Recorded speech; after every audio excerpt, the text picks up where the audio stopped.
വിട്ടുമാറാത്ത ചുമ പലപ്പോഴും വ്യക്തികൾക്ക് മറ്റുള്ള ആൾക്കാരുടെ മുമ്പിൽ പോയി നിൽക്കാൻ പോലും മടിയുണ്ടാക്കുന്ന, മറ്റാൾക്കാരോട് സമ്പർക്കം പുലർത്താനോ സംസാരിക്കാനോ ഒക്കെ പ്രയാസം ഉണ്ടാക്കുന്ന ഒരു കണ്ടീഷനാണ്. നമസ്കാരം, ഞാൻ ഡോക്ടർ സാബിർ MC, കോഴിക്കോട് മൈത്ര ഹോസ്പിറ്റലിലെ സീനിയർ കൺസൾട്ടൻറ്റ് പൾമോണോളജിസ്റ്റാണ്.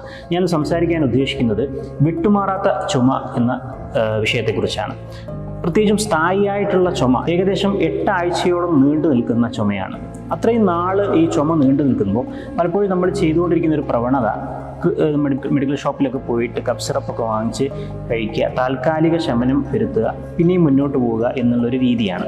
ചുമ ഒരു രോഗലക്ഷണം മാത്രമാണ്, ഒരിക്കലും രോഗമല്ല. രോഗം എന്താണെന്ന് നമ്മൾ കണ്ടെത്തുക, അതിന് ചികിത്സ കൊടുക്കുക എന്നതാണ് വിട്ടുമാറാത്ത ചുമയുള്ള രോഗികൾ ചെയ്യേണ്ടത്. ചുമ 2 തരത്തിലാണ് വരുന്നത്. ഒന്ന് പ്രൊഡക്റ്റീവ് കഫ് അല്ലെങ്കിൽ കഫത്തോട് കൂടിയുള്ള ചുമ, മറ്റൊന്ന് നോൺ പ്രൊഡക്റ്റീവ് അല്ലെങ്കിൽ ഡ്രൈ കഫ്, വരണ്ട ചുമ. ഈ പ്രൊഡക്റ്റീവ് കഫ് പൊതുവേ വരുന്നത് ശ്വാസനാളികളിൽക്കുള്ളിൽ കഫം വരുന്നതിൻ്റെ ഭാഗമായിട്ടും അവിടെ അണുബാധ വരുന്നതിൻ്റെ ഭാഗമായിട്ടും അവിടെ അലർജി വരുന്നതിൻ്റെ ഭാഗമായിട്ടും ഒക്കെയാണ്. ക്രോണിക് ബ്രോങ്കൈറ്റിസ് അല്ലെങ്കിൽ COPD, പുകവലിക്കാരിലൊക്കെ ശ്വാസനാളികൾക്ക് ചുറ്റും നീർക്കെട്ടും ഉണ്ടാവുക, അവിടെ ചുരുക്കം ശ്വാസനാളികൾ ചുരുങ്ങുക, ഇതിൻ്റെ ഭാഗമായിട്ടൊക്കെ ക്രോണിക് ബ്രോങ്കൈറ്റിസിൻ്റെ ഭാഗമായിട്ട് പലപ്പോഴും രോഗികൾക്ക് വിട്ടുമാറാത്ത ചുമ ഉണ്ടാവാറുണ്ട്. അതുപോലെ തന്നെ അലർജി ഭാഗമായിട്ട് വരുന്ന ആസ്മ, കൊഫേരിയൻ്റ് ആസ്മ എന്ന് പറയുന്നുള്ള ചുമ കൂടുതലായിട്ട് കാണുന്ന ആസ്മ രോഗികൾക്ക് അലർജി കാരണം ശ്വാസനാളികൾക്ക് ചുരുക്കം വരികയും അതിൻ്റെ ഭിത്തികൾക്ക് നീർക്കെട്ട് വരികയും അവിടെ കഫക്കെട്ട് വരികയൊക്കെ ചെയ്യുന്നതിൻ്റെ ഭാഗമായിട്ട് ക്രോണിക് ആയിട്ടുള്ള ചുമ വരാറുണ്ട്. അത് അലർജി കാരണമായിട്ട് ആവാൻ സാധ്യതയുണ്ട്. അത്തരം രോഗികൾ പലപ്പോഴും നമ്മുടെ ശ്വാസകോശത്തിൻ്റെ സ്പൈറോമെട്രി, പൾമണറി ഫങ്ഷൻ ടെസ്റ്റ് പോലെയുള്ള ടെസ്റ്റുകൾ ചെയ്യുകയും എക്സ്റേ എടുത്ത് നോക്കുകയും ചെയ്യുന്നതിൻ്റെ ഭാഗമായിട്ട് നമുക്ക് അലർജി മൂലമുള്ള ആസ്മ രോഗത്തിൻ്റെ ലക്ഷണങ്ങളുണ്ടെന്ന് മനസ്സിലാക്കുകയും അതിൻ്റെ ചികിത്സ നടപ്പാക്കുകയും ചെയ്യുക വഴി അത്തരം അസുഖങ്ങൾ സമ്പൂർണ്ണമായിട്ട് നമ്മൾ നിയന്ത്രണ വിധേയമാക്കാൻ സാധിക്കും.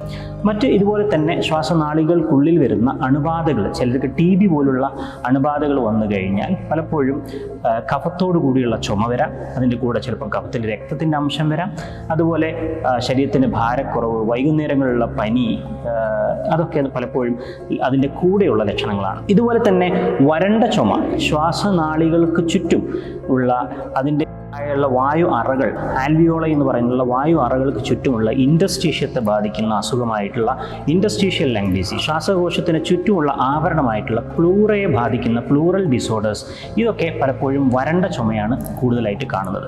ഇങ്ങനെ സ്ഥായിയായിട്ട് 8 ആഴ്ചയിലധികം നീണ്ടു നിൽക്കുന്ന വരണ്ട ചുമയൊക്കെ ആയിട്ട് കാണുന്ന ഒരു കണ്ടീഷനാണ് ഗ്യാസ്ട്രോ ഇസോഫാഗിയൽ റിഫ്ലക്സ് ഡിസീസ്. അതായത് വയറിൻ്റെ ഭാഗമായിട്ട് ആമാശയത്തിൽ ഒരു നെഞ്ചരിച്ചിലോ അല്ലെങ്കിൽ പുളിച്ചു തീട്ടലൊക്കെ ഉണ്ടാകുന്നതിൻ്റെ ഭാഗമായിട്ട് ആമാശയത്തിലെ ഭക്ഷണ പദാർത്ഥത്തിൻ്റെ ചെറിയ അംശം അത് അന്നനാളത്തിലെത്തുകയും അതിൻ്റെ ഒരു ചെറിയ പാർട്ട് നമ്മുടെ തൊണ്ടയിൽ തടസ്സമുണ്ടാക്കുകയും അവിടെ ഇറിറ്റേഷൻ ഉണ്ടാക്കുകയും ചെയ്യുന്നത് വഴി ക്രോണിക് ആയിട്ടുള്ള ചുമ ഉണ്ടാവാൻ സാധ്യതയുണ്ട്. അതാണ് GERD അല്ലെങ്കിൽ ഗ്യാസ്ട്രോ ഇസോഫാഗിയൽ റിഫ്ലക്സ് ഡിസീസ്. ഇത് പലപ്പോഴും ഒരു ക്രോണിക് ചുമക്ക് കാരണമാവാറുണ്ട്. അതിന് ഭക്ഷണത്തിലെ ക്രമീകരണങ്ങൾ വഴി എരിവും പുളിയുമുള്ള ഭക്ഷണങ്ങൾ ഒഴിവാക്കുക, കൂടാതെ കൃത്യമായ അളവിൽ ഭക്ഷണം കഴിക്കുക, അതായത് 6 നേരമൊക്കെ ചെറിയ സ്മാൾ ഫ്രീക്വൻ്റ് ഡയറ്റ്, ചെറിയ അളവിൽ ഭക്ഷണം കഴിക്കുക, പലഹാരങ്ങളും മറ്റുമൊക്കെ ഒഴിവാക്കുക, ധാരാളം വെള്ളം കുടിക്കുക, ഇതൊക്കെ വഴി നമുക്ക് അത് ഒരു പരിധിവരെ നിയന്ത്രണത്തിലെത്തിക്കാൻ പറ്റും. മറ്റ് മരുന്നുകൾ മുഖേനയും നമുക്ക് ഈ വയറിൻ്റെ അസുഖങ്ങൾ ഇല്ലാതാക്കാൻ സാധിക്കും.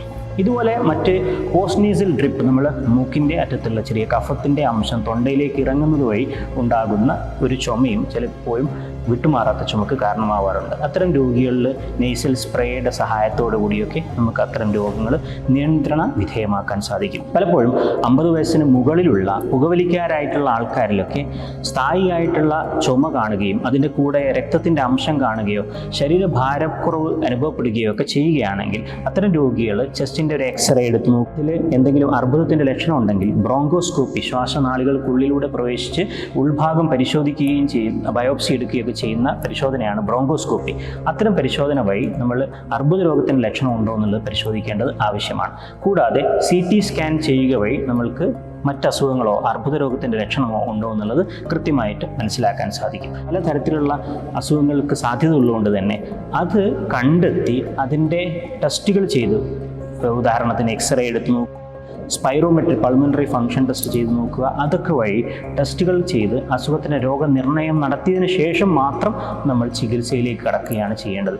അല്ലാതെ നേരിട്ട് നമ്മൾ ഒരു താൽക്കാലിക ഒറ്റമൂലികളെ പിൻപറ്റാതെ അസുഖത്തിൻ്റെ രോഗനിർണയത്തിലേക്ക് നമ്മൾ പോവേണ്ടത് വളരെ അനിവാര്യമാണ്.